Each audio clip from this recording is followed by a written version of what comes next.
Some things in life take courage. Um, Walking into IKEA,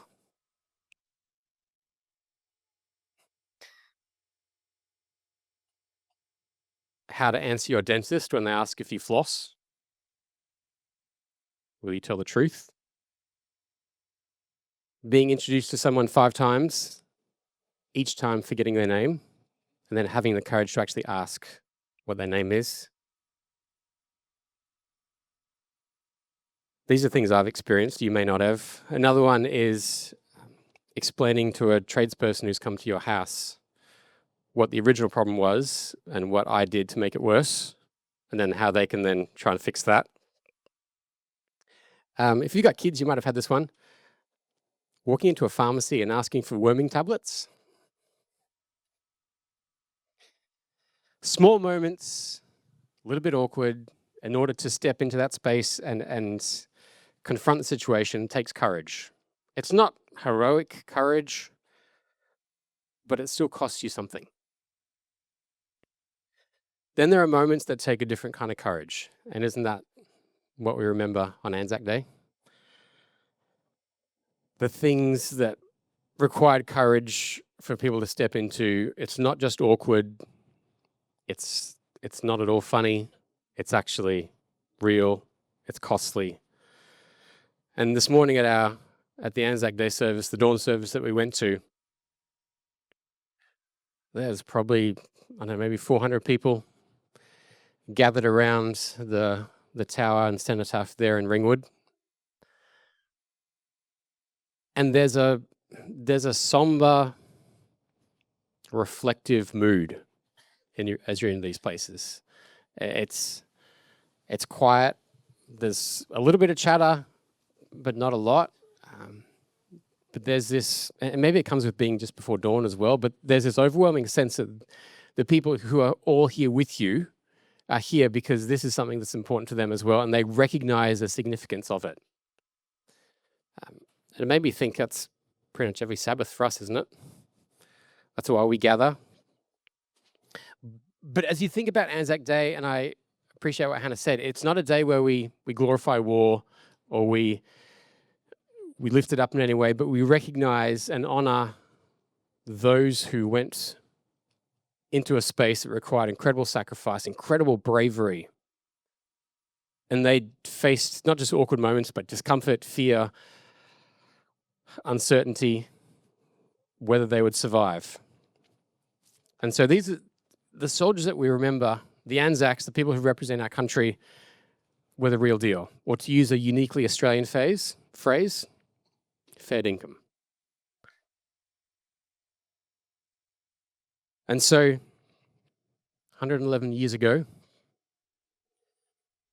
early this morning, thousands of young men hopped off the boats into the sand, into the water of Gallipoli, and they faced the biggest challenge of their lives. As they stepped out into that space, they were met with sniper fire, machine gun fire from the Turkish soldiers who had the high ground. The objective for them was to get to that high ground and to take it and secure it. And so there's peace and darkness as the boats are coming in, but then as they land, as they get out, as they start trying to make their way up, almost literally all hell breaks loose. And these young Aussies and Kiwis are scrambling up these cliffs, trying to make their way, trying to get up there, as snipers are just picking them off one by one. And of course, history tells us wasn't very successful. Over 8,000 Australians didn't return from that beach. And this was the first real engagement of the Australian Imperial Force. We'd been involved in skirmishes and attended different wars previously, but this was the first time as a nation our organized army was together and fighting for something. And so what this event symbolized and what happened, the word got back home to Australia and it got a lot of attention. This is an excerpt from an article published in the Hobart Mercury on the 8th of May, 1915. And it says this: "We published today a brilliant description of the landing of the Australians and New Zealanders on Gallipoli Peninsula by that experienced war correspondent, Mr. Ashmead Bartlett. It is a thrilling story, a story that will make us all feel proud of our soldiers. They were in a desperate position when they landed on the narrow beach in the dawn, but they did not hesitate. They carried the Turkish trenches on the beach and on the cliffs, and without the support of artillery, held on all day of Sunday, April 25. And then, as Mr. Bartlett, this war correspondent, said, "In fact, I have never seen anything like these wounded colonials in war before. Though many were shot to bits and without hope of recovery, their cheers resounded throughout the night, and you could see in the midst of a mass of suffering humanity, arms waving and greeting to the crews of the warships. They were happy because they knew they had been tried for the first time and had not been found wanting." And so this news spreads all across Australia, and it's going through newspapers and in the radio. And instead of weakening our resolve to war, it actually galvanized it. And it did that in a way that I think only tragedy can actually do. And the impact was enormous. A little bit further on, this is on the 12th of May, in a journal called Town and Country, it said this, once again talking about that war correspondent's account. They said, "His account of the glorious deeds of Australians in the Gallipoli Peninsula has sent a thrill of pride throughout the whole Commonwealth. Though the list of casualties has brought grief to many homes, there is consolation in the thought that all our men at the front are fighting gloriously for the defense of the empire. Many more thousands of young men are giving their services, and in the course of time will join their comrades in the battle line." And this is what happened. People went and enlisted, and the enlistment in the war actually peaked in July 1915. Where we had 36,000 Australians sign up to serve their country. And they wouldn't let anything stop them. There's stories of one man who went to enlist, and they did a bit of a quick medical, and his eyesight was terrible, so they said no. He came back again, they said no. Came back a third time. This time he had a £2 note in his hand, and he kind of slipped that across, and suddenly his eyesight was fine, and he got admitted in. There's another one of a guy an 18-year-old orphan called Richard Mayhew, who enlisted, and we actually discovered that Richard wasn't Richard. Richard Mayhew was actually Leonard Jackson, and he joined the AIF at the age of 13. And there's another story, which is Maud. Maud was a 16-year-old from Kurri Kurri. She was a young girl, but she said, "I had a terrible desire to help in some way, but I was only a girl." But she was a pretty committed and ingenious young lady. So she went to Sydney. She managed to buy a secondhand uniform from someone. She got dressed up. She bought some boots. At night, she snuck onto one of the ships that was in the dock, one of the warships that was heading off, and she stowed away in a lifeboat. And once they past the heads out of Sydney or in the ocean, she managed to get out of the lifeboat into the main area of the boat, and she started mingling with the soldiers and playing cards, and kind of she looked like one of the crew, one of the men. Until one of the officers noticed that her boots were black, and everyone else was issued military tan boots. And so he started asking a question, and he said, "Look, you're welcome to join us," not knowing what her gender was. "You can join us, but we just need to go through a medical." And at that point, she realized the game was up. And so she confessed, and they sent her back on the next boat, back into Sydney. But this was the amount of dedication and commitment some people had towards this cause.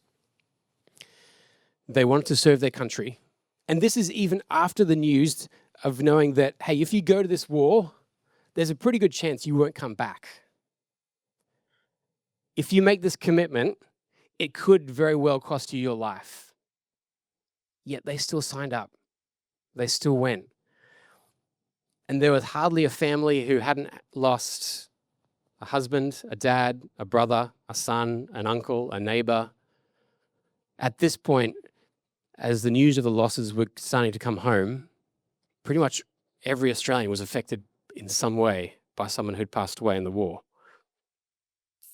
So these people are signing up knowing all that, knowing the cost, and so they became known as the fair dinkum, the genuine ones, the real deal. And that the quality that we admire in people on Anzac Day, that grit, we actually find in others as we go back further in history. AD 34, you probably know the story.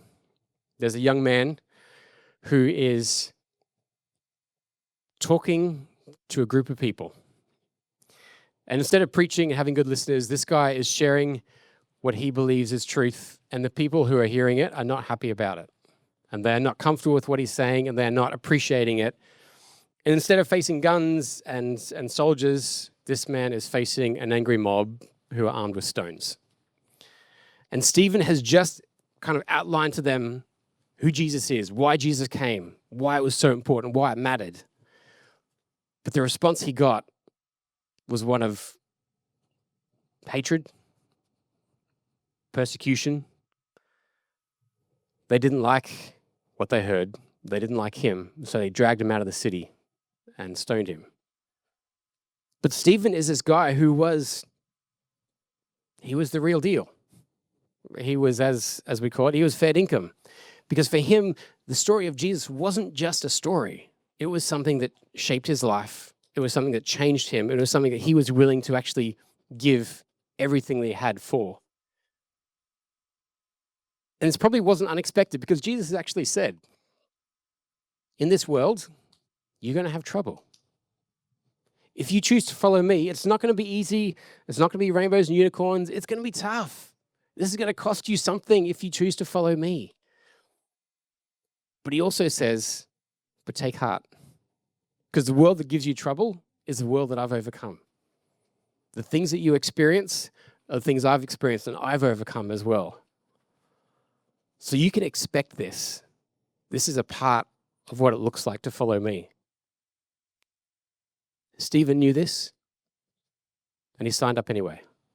The disciples all knew this, but they signed up anyway. And out of all the 12 disciples, John was the only one who died of natural causes. All the rest found that Jesus' word was actually true. This is going to cost you something. And for them, they're willing to give up everything they had for it. Go a few hundred years after Stephen's time. And there's a story of 40 soldiers standing on a frozen lake. These 40 soldiers were legionnaires of the Thundering Legion of the Roman imperial force. And the lake was somewhere in eastern Turkey, we believe. See, at the time, the emperor Licinius had made this decree that all his soldiers had to make an offering to the Roman gods, or be stripped of their military status. And these 40 legionnaires were followers of Jesus. And so they had a decision to make. They believed that Jesus was the way, the truth, and the life, and they weren't willing to throw that away no matter what the cost.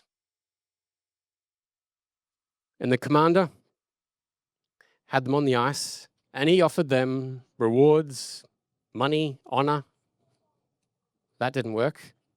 So he flipped the coin. He offered them, he threatened them with persecution and suffering and humiliation. That didn't work. And so one of the legionnaires spoke up. You offer us money that remains and glory that fades away. You threaten torments and call our godliness a crime, but you will not find us faint-hearted or attached to this life or easily stricken with terror. For the love of God, we are prepared to endure any kind of torture. And so this commander didn't take too well to those words, and so he ordered them to be stripped, no warm clothes, herd them out right into the middle of the lake. And so these 40 legionnaires are standing in the middle of this frozen lake, ice on their bare feet, wind coming through, nothing to stop it. And they're saying to each other, How many of our companions in arms fell on the battlefront, showing themselves earthly to a loyal king? Is it possible for us to fail to sacrifice our lives in faithfulness to the true king? And as if that whole experience wasn't enough, their commander started putting fires around the edge of the lake and got these big barrels and filled them up with warm water just to entice these soldiers to turn away from Jesus. Eventually, one of them did. He walked off the ice and got warm and got food. But surprisingly, as the story goes, one of the other soldiers who was on the shore took off his clothes and walked off and stood in the middle with the rest of them. And these are powerful examples of what it looks like to stand up in the face of opposition. But the reality is, we're a long way from Turkey. That's not our life. That's not our existence. That's not our experience. Here in Australia, following Jesus is not a crime. Here in Australia, religious tolerance is pretty good. Our society is relatively peaceful and accepting. But in that situation, you'd think it's actually the perfect place to share Jesus. There's no struggle. There's no reason not to. And so it's kind of surprising that in Australia, Christianity is on the decline. But reports tell us that places like India, Nigeria, Iran, Indonesia, China, places where there is active hostility to being a follower of Jesus, where following Jesus actually costs you something big, there are more Christians, more people becoming Christian, choosing to follow Jesus. So I guess the question is why? Why is that the case?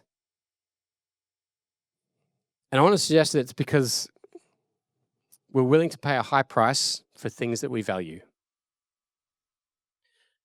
Now, let me show you this. This is a basketball card. Is anyone here interested in basketball cards? Yeah, this will be a good illustration. Awesome. Is Jordan here? Hachi? No. He would have loved this slide. So just tell him about it when you see him. This is a Steph Curry Logo Man 1/1 2009 basketball card. Would anyone pay $10 for this? Yeah, 20? Okay, $10. It's yours. This sold for 5.9 million. It's a piece of cardboard with a picture on it. I can say that because none of you said you like basketball cards. That's okay. 5.9 million. Because we're willing to pay a high price for the things that we value. So in the comfort of where we live, it forces me to ask myself, what value do I place on my relationship with Jesus? We'll pay a high price for the things that we value. What do you value? What do you value most? Is following him, is speaking his name worth being made fun of, ridiculed, questioned? This morning at the Anzac service, the man who gave the main address, which was like 5 minutes long, he talked about how what Anzac Day really means for him is not so much about the sacrifice. It's not so much about the courage or about the bravery. Instead, he said, this is where our character as a nation was formed. It showed what we stood for, what was important to us. And he said, it's that character that Anzacs are known for around the world. But he said, but it's not just about what we do as soldiers. He said, it's what we do as people of this country. The Anzac spirit is more like an Anzac culture. And it's a character of who we are and what we do and how we do that.